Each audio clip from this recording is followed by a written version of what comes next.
He was born with a blood clot in his fist, which in Mongol tradition meant he was destined for greatness. His father was poisoned by enemies before he turned 10. His own clan abandoned him and his mother in the middle of the steppe to die. He was captured, enslaved, and wore a wooden collar around his neck for years. By every measure of history, this boy should have disappeared without a trace. Instead, Genghis Khan went on to conquer more territory than any human being who has ever lived. An empire so vast, it stretched from the Pacific Ocean to the borders of Europe. And he built it from absolutely nothing. His real name was Temujin, born around 1162 on the Mongolian steppe, one of the harshest environments on Earth.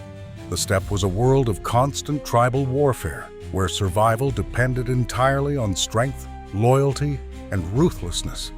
When his father Yesuge was poisoned by a rival tribe, Temujin's own clan decided the widow and her children were too weak to be worth feeding through winter.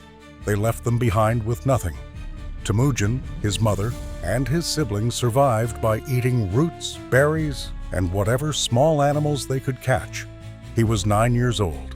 A few years later, he was captured by a rival clan and forced to wear a heavy wooden kangyu, a restraining device locked around his neck and wrists.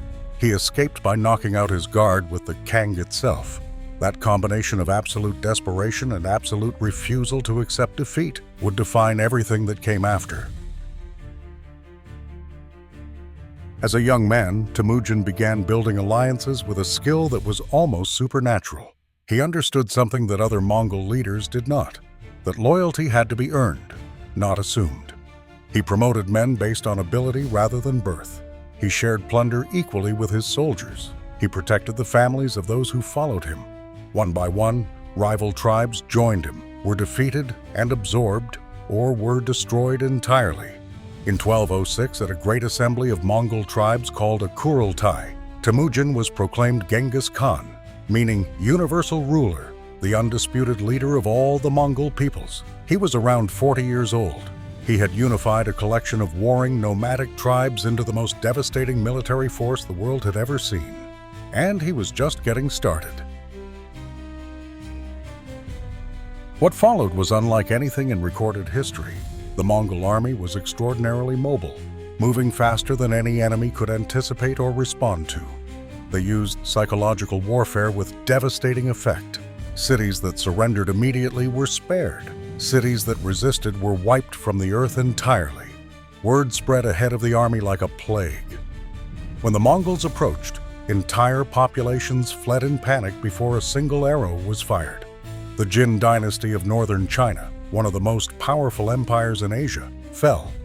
The Khwarezmian Empire, which stretched across modern Iran, Afghanistan, and Central Asia, was obliterated after its Shah made the catastrophic mistake of executing Genghis Khan's trade envoys. Samarkand, one of the greatest cities in the world, was reduced to rubble. The campaign was so total, so complete, that some regions of Central Asia did not recover their pre-Mongol population levels for centuries. But history is rarely simple. Genghis Khan was not only a destroyer. Within his empire, he established one of the first international postal systems, created a written legal code, and guaranteed religious freedom to all peoples under Mongol rule, at a time when Europe was burning heretics. He opened the Silk Road to safe trade across an enormous stretch of the world, connecting east and west in ways that accelerated the exchange of ideas, goods, and knowledge for generations. Some historians argue that the Mongol Empire laid the groundwork for the Renaissance. He promoted talented individuals regardless of their ethnic background, welcomed scholars and craftsmen, and built an administrative system sophisticated enough to hold together the largest contiguous land empire in history. He was simultaneously the most destructive and one of the most consequential forces of transformation the medieval world ever encountered. Genghis Khan died in 1227, the cause still debated. A riding accident, illness, or an arrow wound, depending on the source. His final wish was that his burial place remain secret forever, so that no enemy could ever desecrate his grave. His soldiers killed everyone they encountered on the journey back from his burial site to keep the location hidden. To this day, nobody knows where Genghis Khan is buried. The empire he created continued expanding under his sons and grandsons, eventually controlling roughly a quarter of the world's entire land surface and a third of its population. He started life as an abandoned child on an empty steppe with nothing. No army, no allies, no food, no future. He left behind the largest empire the world has ever seen. Whatever you think of how he built it, no one in human history has ever come close to doing what Temujin did. Subscribe for more stories about the people who actually changed the world.